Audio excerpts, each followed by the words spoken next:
नमस्कार, आप देख रहे हैं प्रदेश का नंबर 1 और सबसे भरोसेमंद news channel India news Haryana और मैं हूं आपके साथ आयुष चित्रांश। पड़ोसी राज्यों में पुरानी पेंशन बहाली के बाद अब हरियाणा में भी पुरानी पेंशन की बहाली की मांग जोर पकड़ने लगी है। ओपीएस समेत कई मांगों को लेकर के मंगलवार को एक बार फिर से सरकारी कर्मचारी सड़कों पर उतरे हैं। बिजली विभाग के कर्मचारियों ने 2 घंटे की सांकेतिक हड़ताल करके एक तरीके से अल्टीमेटम दिया है। कर्मचारियों का यह कहना है कि अगर उनकी मांगों को नहीं माना गया तो आंदोलन और बड़ा होगा। आपको यह बता दें कि ओपीएस के अलावा कच्चे कर्मचारियों को पक्का किया जाना, जोखिम भत्ता लागू करवाने समेत कई ऐसी अहम मांगे हैं जिनको लेकर के यह विरोध प्रदर्शन चल रहा है। कुछ तस्वीरें आपको हम दिखाते हैं। बहादुरगढ़, सिरसा, समालखा, भिवानी की ये तस्वीरें देखिए। ओल्ड पेंशन स्कीम यानी कि ओपीएस समेत कई ऐसी मांगे हैं जिनको लेकर के एक बार फिर से सरकारी कर्मचारी सड़कों पर उतरे, विरोध जताया गया है। विरोध की तस्वीरें हम आपको दिखा रहे हैं। प्रमुख मांग में ओल्ड पेंशन स्कीम है, साथ ही साथ कच्चे कर्मचारियों को पक्का किया जाने समेत कई ऐसी पुरानी भी मांगे हैं जिनको लेकर के कर्मचारी एक बार फिर से लामबंद होते हुए दिख रहे हैं। तो अब यह विरोध प्रदर्शन सड़कों पर दिख रहा है। आज बिजली कर्मचारियों ने भी इसको लेकर के विरोध जताया है। सांकेतिक तौर पर आज यह विरोध प्रदर्शन हुआ है, लेकिन अगर सरकार मांगों को नहीं मानती है तो फिर और अधिक आंदोलन उग्र तरीके से किया जाएगा या यह आंदोलन और तीव्र होगा। यह चेतावनी भी कर्मचारियों के द्वारा दे दी गई है। यानी कि मकसद साफ है, तस्वीर साफ है कि सरकार ओपीएस को लागू करे और अगर सरकार ओपीएस को लागू नहीं करती है तो यह विरोध प्रदर्शन आने वाले दिनों में और ज्यादा तीव्र होने वाला है। हमारी मुख्य मांगे कच्चे कर्मचारियों को पक्का करना, पुरानी पेंशन बहाल करना, मेडिकल कैशलेस सुविधा देना, जोखिम भत्ता देना, ये हमारी कुछ अहम मांगे हैं जो कि हमारा 2 घंटे का प्रदर्शन चल रहा है। और जो आगे भी सेंट्रल कॉलेज का जो भी प्रोग्राम आएगा, चाहे हड़ताल का हो, नारेबाजी का हो, पंचकूला चलने का हो, हम उस पर फूल चढ़ाएंगे। दूसरा पड़ाव का प्रोग्राम है ये। कल एसडीओ लेवल पर दिया था, अब एक्शन लेवल पर है, फिर एससी लेवल पर होगा, फिर हम स्टेट लेवल पर भी जाएंगे। और हमारी ये जो 50 डिमांडों की मांग है, भविष्य में हमारी 5 सूत्रीय मांग पत्र है, उसको जल्दी से जल्दी लागू किया जाए। एस ग्रेशिया को, ठेकेदारों को पक्का करो और ये जो भी हमारी 5 मांगे हैं इनको तुरंत प्रभाव से लागू करो। मेडिकल को कैशलेस करो और ना अन्य हमने जो भी हमारी सेंट्रल काउंसिल कॉल देगी अनिश्चितकाल हड़ताल कर देंगे। इसकी जिम्मेदारी सारी की सारी हरियाणा गवर्नमेंट की होगी। जो ये नारेबाजी हो रही है, ये आज सेंट्रल काउंसिल के आह्वान पर 2 घंटे का विरोध प्रदर्शन है सरकार के खिलाफ, मैनेजमेंट के खिलाफ। इसमें हमारे मुद्दे हैं। सबसे पहला मुद्दा अपना पुरानी पेंशन लागू करवाने का, पेंशन बहाली का। दूसरा, मेडिकल कैशलेस सुविधा। तीसरा, एक्स ग्रेशिया नीति पूर्ण रूप से लागू करना। चौथी, अपने कच्चे कर्मचारियों को पक्का करना। और से अन्य 50 मांगे हमारी जो सेंट्रल काउंसिल के आह्वान पर सरकार तक हमें पहुंचाना। आज का जो हमारा धरना है, हमने एसीएस पावर को एक 50 सूत्रीय मांग पत्र इनको दिया हुआ है, जिसके पहले चरण के अंदर 6 जनवरी को हमने सभी यूनिट स्तर के ऊपर प्रदर्शन किया। आज 7 फरवरी को हमारा सभी हरियाणा के अंदर सभी यूनिट स्तर के ऊपर 7-2 का हमारा प्रोग्राम है। जो सरकार है, मैनेजमेंट है, वो हमारी मानी हुई मांगों को लागू करने में आनाकानी कर रही है। इसलिए हमने ये प्रदर्शन सरकार को ये प्रदर्शन कर करके ये हमने चेता देना चाहते हैं कि समय रहते वो हमारी मांगों के ऊपर सहानुभूतिपूर्वक विचार करते हुए हमारी शीर्ष नेतृत्व से बातचीत करके उन मांगों को हल करवाया जाए। तो एक तरफ तो कर्मचारियों की मांगे हैं तो दूसरी तरफ विपक्ष भी अब कर्मचारियों की मांगों पर लगातार उनका समर्थन करता हुआ नजर आ रहा है। दीपेंद्र हुड्डा ने कहा कि ओपीएस तो लागू होना ही चाहिए। वहीं कृषि मंत्री जेपी दलाल ने दीपेंद्र के बयान पर पलटवार करते हुए क्या कुछ कहा है, ये भी सुनिए। आप एक बात बताओ, राजस्थान में पुरानी पेंशन, हरियाणा के आसपास कौन सा स्टेट है? राजस्थान पुरानी पेंशन लागू, हिमाचल में कांग्रेस की सरकार पुरानी पेंशन लागू, पंजाब में पुरानी पेंशन लागू, दिल्ली में पुरानी पेंशन लागू। और हरियाणा के सीएम ये कह रहे हैं कि व्हाट्सएप पे उनके पास एक खबर आई है कि पुरानी पेंशन लागू हो जाएगी तो 2030 तक बहुत खर्च बढ़ जाएगा। बाकी सारे प्रदेशों में अगर लागू हो सकती है पुरानी पेंशन, राजस्थान, पंजाब, हिमाचल, दिल्ली, छत्तीसगढ़, तो हरियाणा के लिए एक ऐसी स्टेट क्यों बचे? जो की राजनीति करना चाहते हैं उनको कुर्सी चाहिए। उन्होंने ही पेंशन जो है पुरानी छोड़ करके नई की व्यवस्था की थी। और सबके सामने आंकड़े हैं कि जो सरकारों के पास खजाना है या जो बहुत सारा गरीब वर्ग है, कमजोर वर्ग है, किसान है, मजदूर है, उनमें देना चाहिए। ये विचार करने का मुद्दा है। राजनीतिक लाभ के लिए बयानबाजी करना एक अलग विषय है। और सही मायने में मैं समझता हूँ किसी भी कल्याणकारी सरकार को सरकार के नीतियों का, सरकार के खजाने का लाभ जो सबसे कमजोर तबका है उसको जाना चाहिए। तो कुल मिलाकर के पुरानी पेंशन स्कीम को लेकर के तकरार भारी है और राजनीति जारी है। अब कुछ सवाल हैं, उस पर नजर डालते हैं, उसके बाद आज की चर्चा में आगे बढ़ते हैं। पुरानी पेंशन बहाली की मांग, क्या नफा क्या नुकसान, ये आज हम समझेंगे। इसके अलावा दूसरा सवाल ये कि कर्मचारियों की हुंकार, अब क्या करेगी सरकार। तीसरा सवाल ये कि विपक्ष का समर्थन क्या सिर्फ सियासत चमकाना या फिर इसके पीछे का मकसद है कुछ और। ये बहुत अहम सवाल है क्योंकि ओपीएस आप देख रहे हैं, जैसा कि कहा जा रहा है कुछ राज्यों में लागू कर दी गई है, लेकिन अब हरियाणा में इसको लेकर के स्थिति क्या है, आज इसी सवाल के साथ इस चर्चा की शुरुआत करते हैं। कुछ मेहमान मेरे साथ जुड़ गए हैं, पहले उनका परिचय आपके साथ करवा देते हैं। प्रवीण अत्रे जी हमारे साथ जुड़ रहे हैं, भारतीय जनता पार्टी के प्रवक्ता हैं। प्रवीण अत्रे जी, स्वागत आपका चर्चा में। केवल ढींगरा जी हमारे साथ जुड़े हुए हैं, प्रवक्ता हैं कांग्रेस पार्टी के। केवल ढींगरा जी, आपका भी इस तरह चर्चा में स्वागत है। आरबी उपाध्याय जी हमारे साथ जुड़े हुए हैं, वरिष्ठ पत्रकार हैं। आरबी उपाध्याय जी, आपका भी इस चर्चा में स्वागत है। और प्रोफेसर वी उपाध्याय हमारे साथ जुड़े हुए हैं, आप भी अर्थशास्त्री हैं सर, आपका भी इस चर्चा में स्वागत है। सबसे पहले इस चर्चा की शुरुआत में प्रवीण अत्रे जी आपसे करना चाहूंगा, क्योंकि लगातार हम लोग देख रहे हैं विरोध हो रहा है। इसके अलावा विरोध के साथ साथ हम लोग देख रहे हैं विपक्ष का भी समर्थन है कि भाई कुछ प्रदेश ऐसे हैं अगल बगल के, हरियाणा के, जहां ओपीएस को लागू कर दिया गया है। कैसे इसको देखते हैं और जो विरोध हो रहा है कैसे समझाएंगे कर्मचारियों को।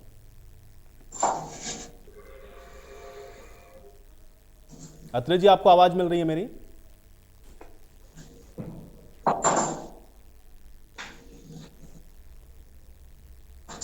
चलिए, मुझे लगता है शायद प्रवीण अत्रे जी तक मेरी आवाज नहीं जा रही है। मैं केवल ढींगरा जी का रुख करता हूं। ढींगरा जी, आपको मेरी आवाज मिल रही है? जी मिल रही है। जी जी, केवल ढींगरा जी कैसे देखते हैं, क्योंकि सरकार का तो ये कहना, और अभी हम लोग सुन रहे थे जेपी दलाल जी तो कह रहे थे सिर्फ राजनीति आप लोगों को करनी है, क्योंकि नई जो पेंशन स्कीम है लागू आप लोगों ने किया था हरियाणा के अंदर, और आज कह रहे हैं कि नहीं, इसको भाई खत्म कर दीजिए, ओपीएस को लागू करिए। क्यों ऐसा?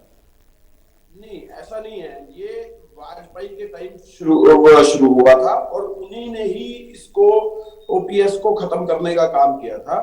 हमारी सरकार तो जैसे ही आई है, हमने तो इस ओपीएस को, ओल्ड पेंशन स्कीम को लागू करने की बात करी है। लेकिन वाजपेयी जब 2003 में थे तो उन्होंने ओपीएस को खत्म करके एनपीएस स्कीम लागू करने का काम किया था। और हरियाणा में कब लागू हुई है? हरियाणा में कब लागू की? इस साल की बात नहीं, सेंटर लागू करता है ना, स्टेट थोड़ी लागू करता है, सेंटर लागू करता तो है। अभी स्टेट कैसे ओपीएस कर ले रहा है? अभी ओपीएस कैसे? अरे सर, केवल ढींगरा जी, अगर केंद्र, अरे केवल ढींगरा जी, मुझे लगता है इतनी बेसिक तो आपके पास भी जानकारी होगी। अगर आप ये कहते हैं, आपकी बात को भी मैं मान लूं कि केंद्र लागू करता है, तो फिर राज्यों ने कैसे पुरानी पेंशन स्कीम को लागू कर दिया? अभी हिमाचल में कैसे कर दिया? क्योंकि इसलिए किया, देखिए कांग्रेस ने ये वायदा किया है लोगों के साथ कि हम जो है ओल्ड पेंशन स्कीम, उनकी मांग है कि ओल्ड पेंशन स्कीम लागू करे। तो अब उसकी जो जब वो रिटायर होगा आदमी, तो उसकी जो पेंशन, अरे तो आप लागू कर रहे हैं कि नहीं कर? मुझे बताइए, आपने लागू कर दिया है? कांग्रेस के जो रूलिंग स्टेट हैं, जी लागू कर दिया ना, तो इसका मतलब कि राज्य सरकार के पास में अथॉरिटी है कि वो लागू कर सकती है। तो हरियाणा के अंदर किसने की थी? कर सकती। हरियाणा के अंदर किसने की थी? हरियाणा के अंदर किसने? सुनिए, आप सुन लीजिए ना, फिर मेरी बात सुनिए ना।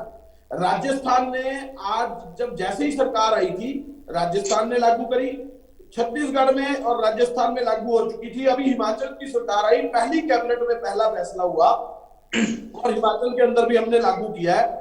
लेकिन इस काम को सेंटर को करना चाहिए, लेकिन सेंटर जो है वो हठ धर्मिता कर रहा है। ठीक है, और हरियाणा के, लेकिन हरियाणा में लागू किसने की थी सर? इसका जवाब दीजिए ना, हरियाणा में किसने लागू की? बीजेपी की जो सरकार है, ये लोगों की सरकार नहीं है, ये इनकी मन की बात की सरकार है। वो अपने मन से जो चाहते हैं वही लागू करते हैं, अपने मन से जो करना चाहते हैं वही। ठीक है, नहीं, मैं ये कह रहा हूं कि ये कर नहीं रहे हैं, आप इनके लिए विरोध कर रहे हैं, ये सब सही है। कर्मचारी खुद सड़कों पर है कि भाई हमको ओपीएस दीजिए, लेकिन हरियाणा में लागू की किसने थी एनपीएस? मैं ये जानना चाह रहा हूं आपसे। राजस्थान में हमने लागू कर दिया, छत्तीसगढ़ में कर दिया, हिमाचल में कर दिया। और एनपीएस हरियाणा में किसने लागू किया? हरियाणा में एनपीएस कौन लाया? लाया कौन था एनपीएस? हरियाणा में कौन लाया था NPS? New pension scheme Haryana में कौन लाया? बीजेपी की सरकार लाई, बीजेपी लाई थी। ठीक है, प्रवीण अत्रे जी। ऐसा आयुष भाई, मुझे लगता है कि झूठ की भी कोई सीमा होती है, लेकिन कांग्रेस प्रवक्ता झूठ की हर सीमा को लांघने का प्रयास कर रहे हैं इस डिबेट के अंदर। केंद्र सरकार ने, अटल जी की सरकार ने 2004 के अंदर जब ओल्ड पेंशन स्कीम को बंद करने का निर्णय लिया था, तो उसमें राज्य सरकारें स्वतंत्र थी कि वो इसमें शामिल हो या ना हो, यह उनकी इच्छा थी। लेकिन 21 मार्च 2005 में तत्कालीन यूपीए सरकार में डॉक्टर मनमोहन सिंह प्रधानमंत्री थे। उन्होंने बाकायदा पार्लियामेंट में बिल लाके पीएफआरडीए का गठन किया, pension fund regulatory and development authority, जो पेंशन की स्कीम जो है एनपीएस को कंट्रोल करती है, इसका गठन डॉक्टर मनमोहन सिंह की सरकार ने किया था 2005 में। मामला अलग है। उसके बाद देखिए 2007 में डॉक्टर मनमोहन सिंह ने सभी प्रदेश के मुख्यमंत्रियों को बुला के उनकी बैठक करके उनको प्रोत्साहित किया कि वो एनपीएस में शामिल हो। भूपेंद्र सिंह हुड्डा हरियाणा प्रदेश के मुख्यमंत्री थे, जिन्होंने हरियाणा प्रदेश में एनपीएस लागू किया था, ओपीएस को बंद किया था। ये तो स्थिति है जिसकी हम अभी बात कर रहे हैं। आज भी केंद्र सरकार का बड़ा स्पष्ट कहना है कि अगर कोई प्रदेश, अपने प्रदेश के अंदर कोई प्रदेश सरकार ओपीएस लागू करना चाहती है, तो वो पहले अपनी आर्थिक स्थिति को देख ले, उसके बाद वो अपना निर्णय ले।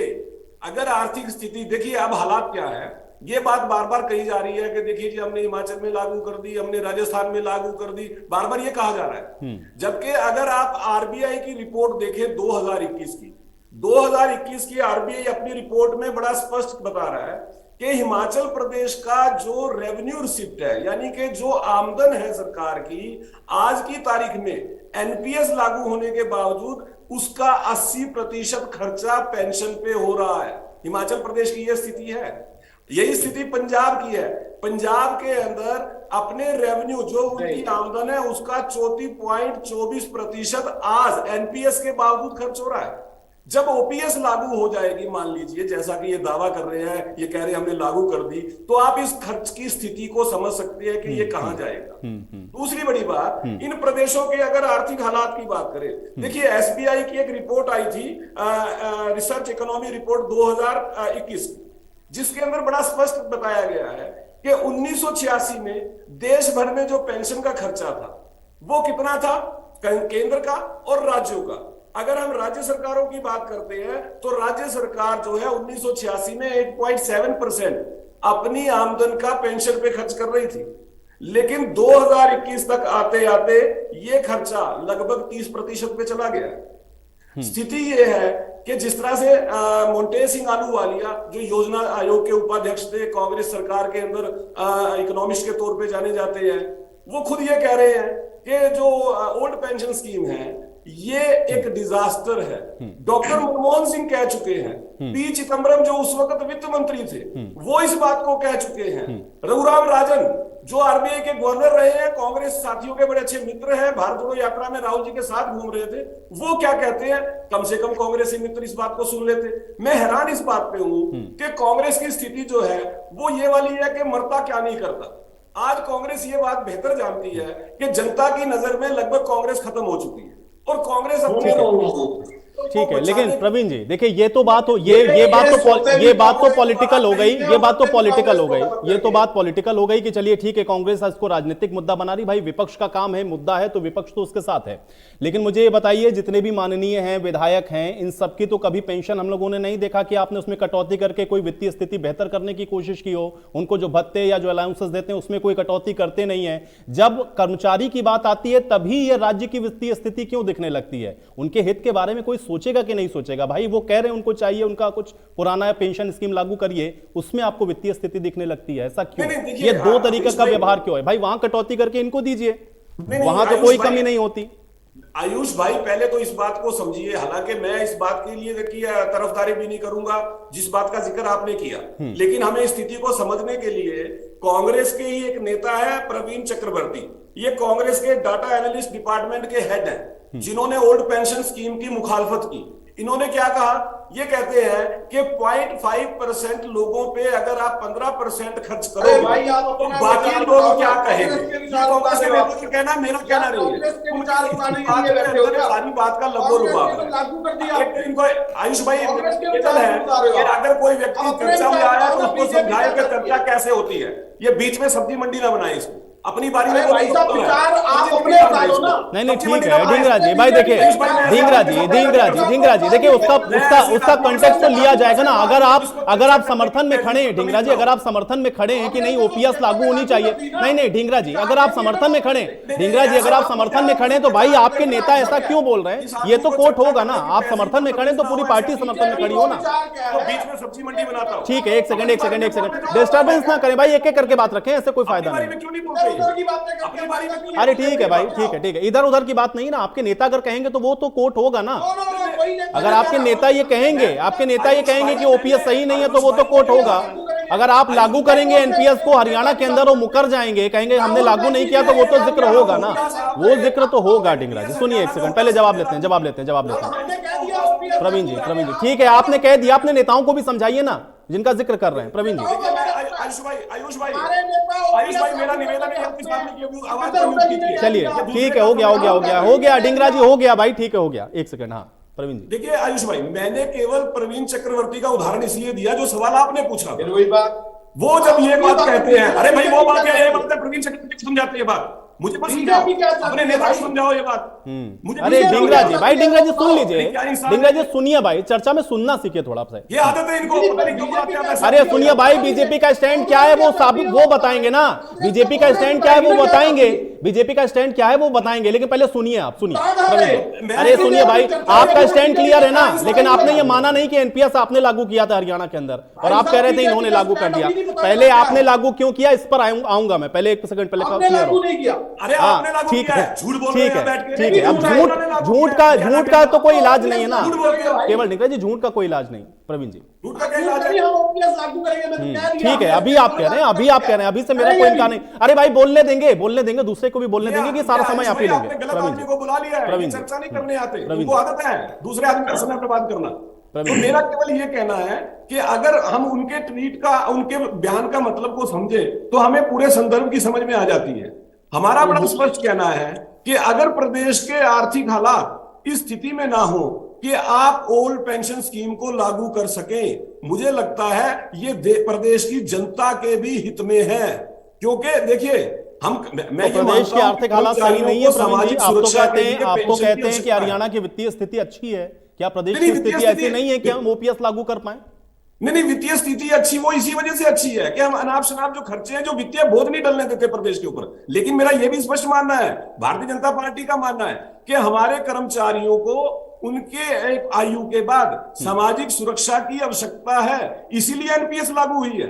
एनपीएस में केवल अंतर यह है कि कर्मचारी और सरकार का कंट्रीब्यूशन है, उसके अंदर 14% सरकार देती है, 10%। लेकिन आप जिनके लिए लाए स्कीम अगर वही विरोध कर रहे हैं, भाई मुझे बताइए वो सरकारी कर्मचारी जिनको आप कह रहे हैं एनपीएस उनके लिए फायदेमंद, अगर वही विरोध कर रहे हैं तो उनको तो आपको समझाना पड़ेगा ना। कांग्रेस से पहले तो आप उनको समझाइए, जो आए बाहर, जो विरोध कर रहे हैं, जो कह रहे हैं आपको अल्टीमेटम दे रहे हैं, पहले उनको समझाना पड़ेगा। रजवन मैं ये चर्चा इसीलिए कर रहा हूं कि हम जब इस चर्चा में तथ्यों को रखेंगे तो कर्मचारी भाइयों को भी कुछ बातें समझ में आएगी। और मुझे लगता है कि प्रदेश का हर नागरिक प्रदेश का विकास चाहता है, प्रदेश का हर नागरिक ये चाहता है कि जो लेकिन अभी तो फिलाल वो विरोध पर है, अब कैसे समझेंगे ये हम लोग भी देखेंगे। तभी संभव है जब प्रदेश की आर्थिक सेहत अच्छी रहेगी, आर्थिक सेहत तभी तरक्की करेगा। एक सेकंड, हाँ डहीनवाल जी, हाँ जी देखिए, जब भी भारतीय जनता पार्टी कोई भी बातें लेके आती है तो वो इतने बेहतर तरीके से समझाने का प्रयास करती है, और सिवाय इनके वर्करों के, इनके प्रवक्ताओं के वो चीज समझ में आती है, बाकी वो किसी के भी समझ में नहीं आती।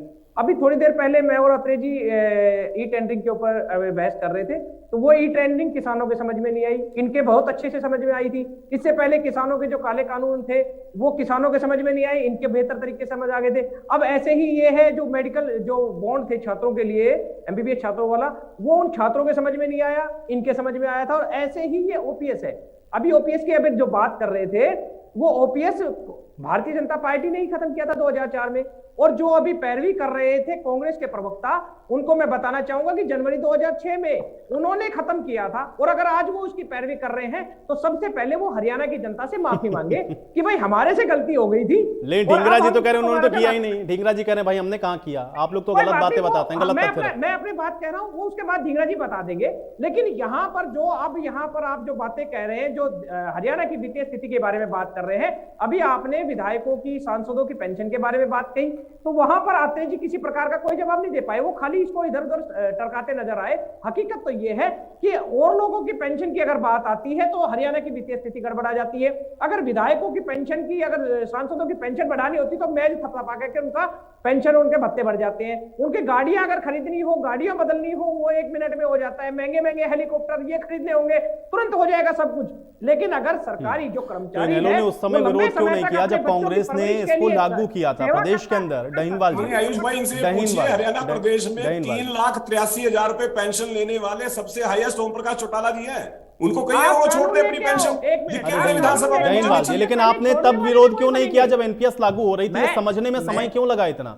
आज आप कह रहे हैं कि ये गलत है या ये कर्मचारियों के हित में नहीं है, तो जब हरियाणा में लागू हो रही थी तो उसी समय विरोध करते आप। एक मिनट आयुष जी, आपको मैं भी यही चीज बताना चाह रहा हूं। मैंने आपको इसीलिए बताया, जनवरी 2006 उस समय सरकार किसकी थी? हरियाणा में सरकार कांग्रेस की आ चुकी थी ना। खत्म किसने किया? कांग्रेस ने। केंद्र में तो विरोध तो कर सकते थे ना। इंडियन नेशनल लोक दल क्या विरोध कर रहा था उस समय? या कर्मचारियों को कम से कम अगर वो विरोध कर रहे थे तो आप साथ थे उनके? आपको क्या लग रहा है आयुष जी, आपको क्या लग रहा है 2004 का जो फैसला अगर 2004 में भारतीय जनता पार्टी ने लागू किया था, वो हरियाणा में 2004 में लागू हो जाता वो। लेकिन आपको पता है 2 जनवरी 2006 में लागू हुआ था वो। तो इसका मतलब ये है कि हम तो उसके पक्ष में नहीं थे ना। और आज जिस प्रकार से जो वेतन और भत्तों की जो बात करके हरियाणा की वित्तीय स्थिति के बारे में अवगत कराना चाह रहे हैं, कोई भी व्यक्ति है अगर वो लंबे समय तक, इतने लंबे समय तक अगर अपने सरकार के लिए कुछ कर रहा है, सरकार की जिम्मेदारी बनती है, उसके सामाजिक दायित्व जो होते हैं, एक समय में अगर उसके बच्चे में रिटायरमेंट की जो एज होती है और उस समय उसके बच्चे की शादी होती है, पढ़ाई के खर्चे दुनिया भर की जो उसके होती है सामाजिक सुरक्षा। ठीक है, ये तो सारी पॉलिटिकल पार्टियों को सोचना पड़ेगा ना, ये तो सारी पॉलिटिकल पार्टियों को सोचना पड़ेगा। इसलिए मैंने पूछा ना भाई, अगर वित्तीय स्थिति की बात सिर्फ आती है तो कर्मचारियों के लिए क्यों, वो माननीयों पर या विधायकों पर क्यों नहीं भाई? अगर वहां थोड़ा कट करें तो शायद थोड़ा कर्मचारियों को फायदा हो सकता है। ठीक है, आप थोड़ा अर्थशास्त्री के नजरिए से इसको समझते हैं क्योंकि पॉलिटिकल बातें होती रहेंगी। Sir, professor V Upadhyay ji, आप जरा समझाएं, क्योंकि एक पक्ष ये है कि इससे वित्तीय स्थिति खराब हो सकती है, कर्मचारियों का तर्क ये भाई हमारी सुध लेगा कौन, ओपीएस सही है या गलत है, कैसे इसको आप देखते हैं? पहली बात तो ये देखने की है कि जो भी सरकारें ये कह रही हैं कि लागू कर दिए, वो दरअसल में लागू नहीं की है, वो तो 10 साल बाद ही लागू होगी।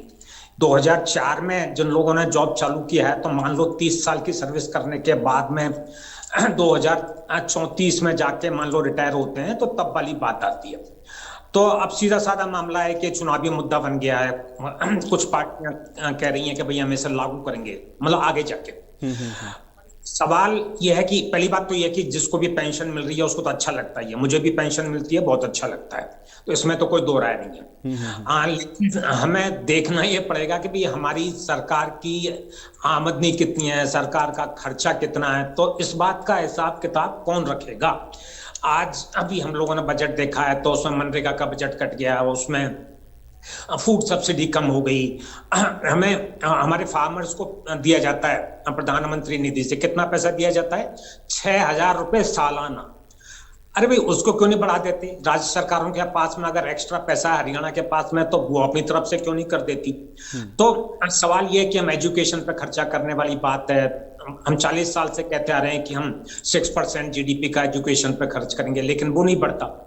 हमारे पास में टैक्स कलेक्शन बहुत कम है।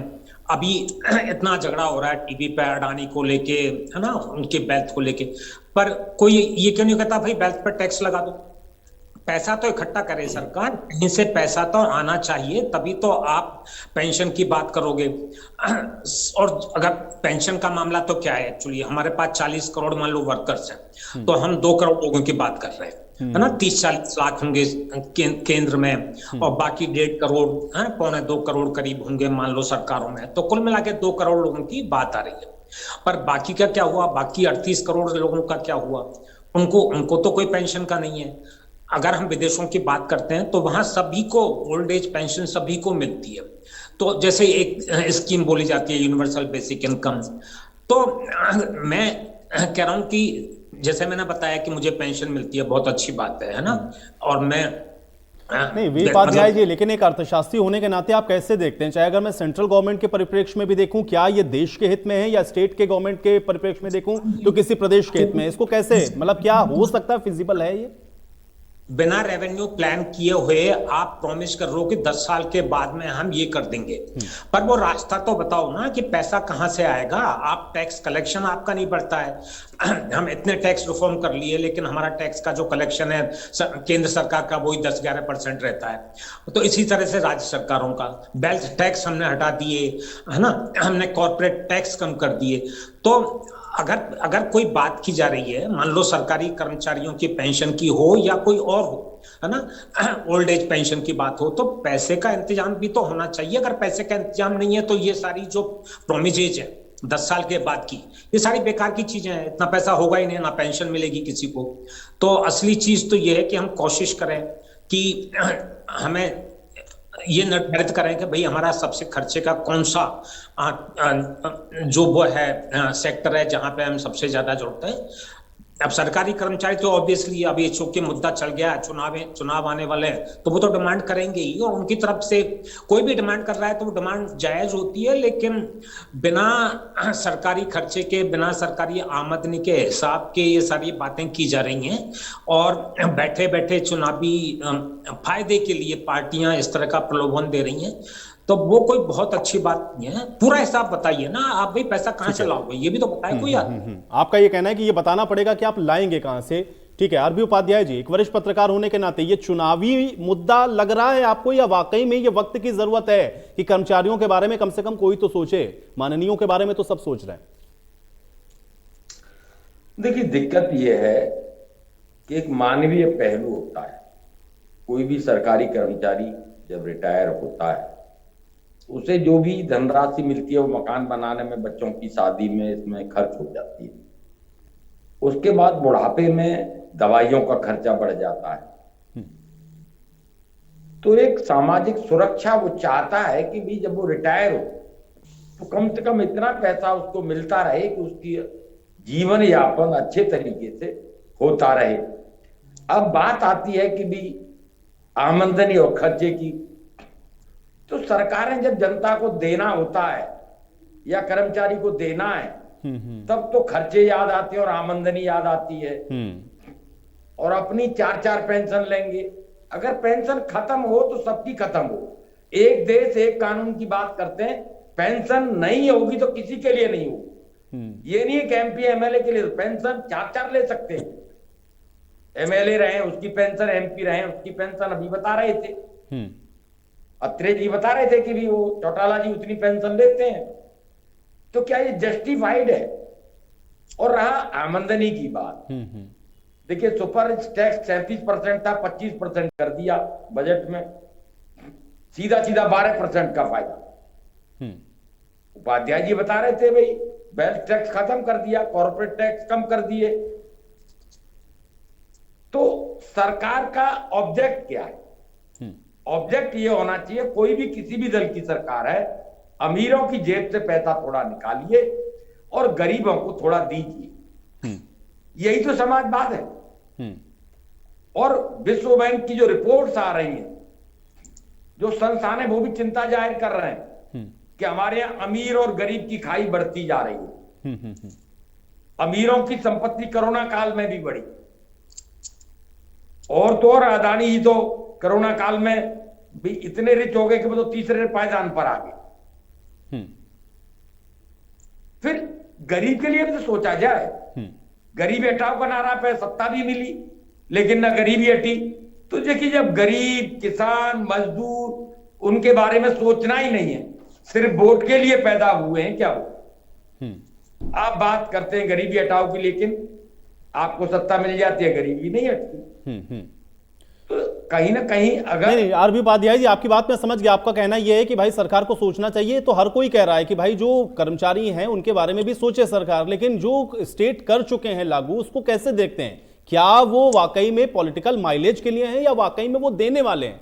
क्योंकि वो कहां से आएगा पैसा, ये अर्थशास्त्री भी पूछ रहे हैं, ये सबके जहन में सवाल है। और अगर वो दे सकते हैं तो फिर हरियाणा क्यों नहीं? देखिए, हम सरकारें चुनते हैं, सरकार का दायित्व होता है पैसे का इंतजाम करना, टैक्स लगाना, वसूली करना, कहां से लाना है वो सरकार तय करेगी। लेकिन कर्मचारियों को देते हुए आपको ये अगर याद आए कि भी नहीं यहां घाटा हो जाएगा, अरे क्या व्यापार करती है सरकार? ये कल्याणकारी स्टेट क्या होता है? कल्याणकारी स्टेट होता है कि मैं तो कहूंगा जितने भी लोग बुजुर्ग हैं सबको पेंशन देनी चाहिए। ये कल्याणकारी स्टेट की धारणा है। यहां लोग इनकम टैक्स वगैरह टैक्स क्यों नहीं देते? मैं पूरी जिंदगी इनकम टैक्स देता हूं, सरकार क्या देती है मुझे? सरकार मुझे क्या सुविधा देती है? पीने का पानी वो स्वच्छ नहीं मिलेगा, उसके लिए मुझे आरओ लगवाना पड़ेगा। मैं बीमार हो जाऊंगा, सरकारी अस्पताल मुझे इलाज नहीं देगा, मैं प्राइवेट अस्पताल में जाके इलाज करवाऊंगा। तो सिर्फ टैक्स लेने भर से काम नहीं चलेगा। आप बदले में गरीबों के लिए आरबी उपाध्याय जो फिर जो वेलफेयर की स्कीम्स चल रही हैं या जो पैसा सरकार लगा रही है डेवलपमेंट में, वो कहां से आ रहा है? फिर वो भी तो हमारे टैक्स के पैसे से ही हो रहा है ना। वही तो आय और व्यय हमको देखना है कि भाई जितना कमाई है उसी के हिसाब से तो लोगों को दिया जाएगा। कमाई बढ़ाने के लिए अगर सरकार तो वो टैक्स भी तो आरबी उपाध्याय जी हम ही लोगों के ऊपर आना है ना, या तो आपके ऊपर आएगा या हमारे ऊपर आएगा। आम आदमी क्यों? देखिए आप जीएसटी का कलेक्शन है वो भी 50-60% आम आदमी दे रहा है। मतलब जो अमीर है उस पर टैक्स क्यों नहीं लगता? ठीक है, आपका ये कहना है कि जो अमीर हैं, जो बहुत ज्यादा हैं, उनकी जेब से निकाल करके गरीबों को दीजिए। ढींगरा जी जरा बताइए कैसे करेंगे, क्योंकि ये सवाल उठाया अर्थशास्त्री ने कि आपने जहां जहां किया है कोई प्लान है क्या, कैसे देने वाले हैं भाई वहां पर आप ओपीएस के तहत पैसा? देखिए, राहुल गांधी जी ने ये कहा है कि जब हमारी सरकार आएगी पूरे देश के अंदर ओल्ड पेंशन स्कीम लागू कर देंगे। लेकिन जहां बीजेपी की सरकार चल रही है, इनका माइंड है कि हमें पैसे नहीं है हमारे पास, हम लागू नहीं करेंगे। ये साफ साफ शब्दों में है बात। किसने क्या किया, क्या हुआ, वो बात पे नहीं जा रहा मैं। ये बात पे जा रहा हूं कि किसकी नीयत क्या है, किसकी मंशा क्या है, किसकी नीयत पे क्या हो रहा है। लेकिन जो वी उपाध्याय जी बैठे हैं, खुद तो पेंशन ले रहे हैं, लेकिन जो लोग पेंशन ले रहे हैं, जो अब लोग पेंशन लेंगे, उनके खिलाफ नजर आ रहे हैं। ये इनकी उपाध्याय जी की पेंशन बंद कर दो, इनको कहो कि अपनी पेंशन उस आदमी को दे दे जो आदमी अब जो नया आएगा उसको दे देना अपनी पेंशन। तो अभी कह रहे थे मुझे मजा आता है जब मुझे पेंशन मिलती है, लेकिन जो अगले वाले बच्चे हैं उनको नहीं मिलनी चाहिए। ये तो गलत बात है भाई। गरीब आदमी जो है, जिसको जो रिटायर तो होता कहा ही है, नहीं कि नहीं मिलनी चाहिए सिस्टम के लिए उन्होंने तो ये कहा ही नहीं कि नहीं मिलनी चाहिए। वो तो ये कह रहे हैं कि भाई ये तो राज्य तय करे ना कि वो पैसा कहां से लाएगा। सुनिए मैं बताता हूँ राज्य पैसा कहां से लाएगा। सुनिए, जो राज्य अपनी अमाउंट को नहीं बढ़ाता वो राज्य निठल्ला राज्य होता है। उसकी सरकार जो है वो निठल्ली होती है जो अपनी अमाउंट को नहीं बढ़ाता है। हुड्डा साहब ने 2005 में सत्ता ली हरियाणा के अंदर, 2300 करोड़ कुल बजट था, 14 गुना बढ़ाकर 38,000 करोड़ पे छोड़ के गए थे। तो जब अमाउंट बढ़ती है तो पेंशन की जाती है। न्यू पेंशन स्कीम आपने लागू क्यों की? अब इस समय 4 गुना और बढ़ा दी सर बीजेपी। अब बताइए, 10 साल तक आपने प्रदेश में राज किया और 10 साल में कर्मचारियों के लिए आपने नई पेंशन स्कीम लागू कर दी, और आज आप पैरवी कर रहे हैं कि भाई पुरानी पेंशन होनी चाहिए क्योंकि वो कर्मचारियों के हित में है। अगर ओपीएस कर्मचारियों के हित में है तो सर आपने क्यों लागू किया था? इसका जवाब आप नहीं दे रहे ढींगरा जी, बच रहे हैं आप इस सवाल से। दे रहा हूं ना, आपको बात बताना चाहता हूँ। जो ये इनकी नियत और नीति है ना, वो बताना चाहता हूं। इनकी नियत और नीति तो आपने बता दी, वो तो जनता भी देख रही है। जनता चुनावों में भी इनको बता देगी इनकी नियत और नीति अच्छी नहीं है, तो आपने लागू किया क्यों था? लगेगा कि आपको सुन लीजिए ना, जो 2006 में जो आपने गलती कर दी उसके लिए माफी मांग के आगे कार्रवाई शुरू करवा दो, कोई बात नहीं। 4% का एनपीएस और ओपीएस में 4% का डिफरेंस है, लेकिन बुजुर्गों को वो चीज भाती है ओपीएस, तो क्यों ना दी जाए। और जो उपाध्याय जी को मजा आ रहा है पेंशन लेकर, वो दूसरे बच्चों को क्यों वंचित किया जाए? ये सब ठीक है, लेकिन आपने क्यों किया था? बस मेरा इस सवाल का आप जवाब ही नहीं दे रहे हैं। मैं तो बता रहा हूँ ना, एक ऑनगोइंग प्रोसेस था उस समय जब मांग थी। साहब माफी मांग लो। आपने लागू तो कर दिया था ना भाई, 10 साल आप रहे सत्ता में। ये तो 14 में आए हरियाणा के अंदर, ये तो 14 में आए। लागू आपने किया, लागू करने के बाद चुनाव भी आपने लड़ा और उसके बाद भी आप नहीं उसको वो कर रहे हैं। आज आपको समझ में आ रहा है, ये समझ में आपको आ रहा है आज कि भाई ये कर्मचारियों के हित में। भाई कर्मचारियों का नुकसान तो कर दिया, कर्मचारियों का नुकसान तो आपने भी कर दिया। हम तो देंगे, मैंने आपको बोल दिया। ठीक है, अभी तो आप देंगे, अभी तो आप कह ही रहे हैं, आप तो बार बार कह रहे हैं, अभी तो आप शुरुआत से यही बात कह रहे हैं कि आप ओपीएस देंगे। मैं कहां कह रहा हूं ढींगरा जी की कांग्रेस नहीं कह रही, आप तो कह रहे हैं, लेकिन आपने क्यों किया था, इस क्यों का जवाब आप नहीं दे रहे हैं, बस क्यों किया था इसका जवाब नहीं दे रहे हैं। कह रहा हूं क्यों किया, उस समय लोगों की मांग जो जिस तरफ थी उस तरफ अच्छा, उस समय लोगों की डिमांड थी कि न्यू पेंशन स्कीम ओपीएस की तरफ है तो हम देंगे। ठीक है, लोगों की डिमांड थी, ठीक है, चलिए अब आपने इसमें एक पॉइंट और ऐड किया प्रवीण जी।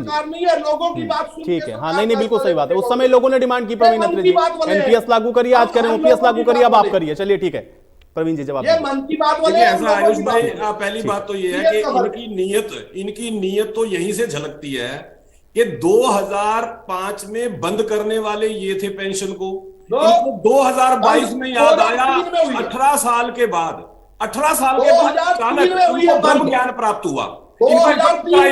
इसको चुप रहिए इस आदमी को, हमेशा बीच में डिस्टर्ब करता है ये इंसान, क्या इंसान बुला लेते हैं। ठीक है, अरे ठीक है ढींगरा जी, अरे ढींगरा जी भाई दूसरों को सुनिए, आपको सुनते हैं सब। अरे ठीक है ढींगरा जी, जब आपके समय में लोग सुनते हैं तो कम से कम आप भी दूसरों को सुनना सीखे। नहीं ढींगरा जी, ऐसे नहीं होगा। अरे ओपीएस एनपीएस सब बता दिया आपने अपने समय में, आप ठीक है, आप सुनिए, दूसरे को सुनिए, समय मत खराब करिए, समय ना खराब करिए। ढींगरा जी सुनिए। पता है कि हम जब बोलेंगे इनकी औकात पता लगेगा, इसलिए डिस्टर्ब करते हैं ये लोग। आयुष भाई 18 साल के बाद एकदम ब्रह्म ज्ञान प्राप्त हुआ, लागू करोगे या नहीं? चलाओगे कि नहीं चलाओगे? इसको 18 साल के बाद कांग्रेसियों को ब्रह्म ज्ञान प्राप्त हुआ, जिन्होंने खुद बंद की। आज 18 साल बाद जब हमने नहीं बंद की, इन्होंने हर प्रोपेगेंडा करके भाई इनको चुप करा लो आयुष भाई। ढींगरा जी नहीं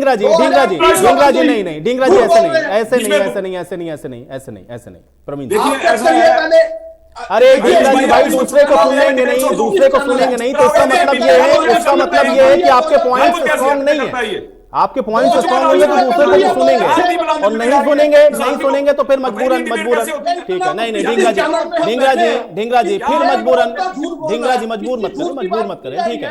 अरे दूसरों को सुने, अरे ठीक है, सुने। आयुष भाई हरियाणा के अंदर भूपेंद्र सिंह हुड्डा ने ओल्ड पेंशन बंद की, सारे फैक्ट्स हैं। अरे भाई अरे किसने बंद किया भाई, गलत तथ्य किस बात के? अरे हरियाणा के अंदर भूपेंद्र सिंह हुड्डा ने बंद की, फैक्ट है। हरियाणा के अंदर भूपेंद्र सिंह हुड्डा ने बंद की, मनमोहन सिंह ने सभी मुख्यमंत्रियों को बुलवा के उनको प्रोत्साहित किया। झूठ बोल रहा है ये आदमी, और ऐसे झूठे आदमी को डिबेट में बुला के आयुष आप अपने चैनल की इंसल्ट करते हो, ऐसे आदमी को करते हो, लगातार झूठ बोलता है। चलिए ठीक है प्रवीण जी, प्रदेश की जनता को तो पता है ना, प्रदेश की जनता तो पता है ना, प्रदेश की जनता बहुत समझदार है। अपनी बात ढींगरा जी नहीं, आप चर्चा आप डिस्टर्ब कर रहे हैं, फिर आप चर्चा छोड़ के चले जाएंगे। ऐसे आप चर्चा डिस्टर्ब करते हैं, फिर मुझे मजबूरन आपकी ऑडियो डाउन करवानी पड़ेगी। आप सुन नहीं रहे, फिर आप चर्चा छोड़ के चले जाएंगे, फिर आप चर्चा छोड़ के चले जाते हैं, इससे मुझे पता है, लेकिन अभी आप सुन लीजिए। देखिए ऐसा आयुष भाई, इनकी नीयत और नीति तो यहां से स्पष्ट हो जाती है।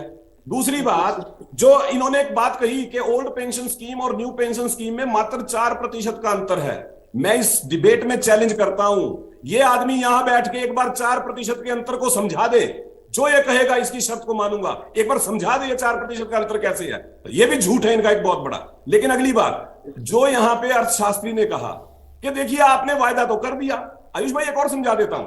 इसी तरह का वायदा तमिलनाडु के अंदर डीएमके ने किया था कि सत्ता में आएंगे हम ओल्ड पेंशन स्कीम ले आएंगे, आज तक लागू नहीं कर पाए। आंध्रा के अंदर इसी तरह का वादा वाईएसआर ने, कांग्रेस ने किया था, सत्ता में आएंगे ओल्ड पेंशन लागू करेंगे, नहीं लागू कर पाए। अब यह सवाल हुआ था कि प्रदेश पैसा कहां से लाएंगे, यह सवाल पूछा था ना। हिमाचल सरकार ने कैबिनेट में घोषणा तो कर दी, अगले दिन ही केंद्र से 7500 करोड़ रुपया मांग लिया। आप समझ सकते हैं कि आपके पास पैसा, आप पैसा मांगते हो केंद्र से, और आप यह चाहते हो कि आप चुनावी लड़ाइयां बांट लो। ये तो स्थिति है, पैसा कहां से आएगा, इसका उदाहरण मैंने आपको दे दिया। ये फिर शुरू हो गया यार, बदतमीज आदमी, मुझे इसकी समझ में नहीं आती, क्या इंसान है यार ये, इसको मजा आता है।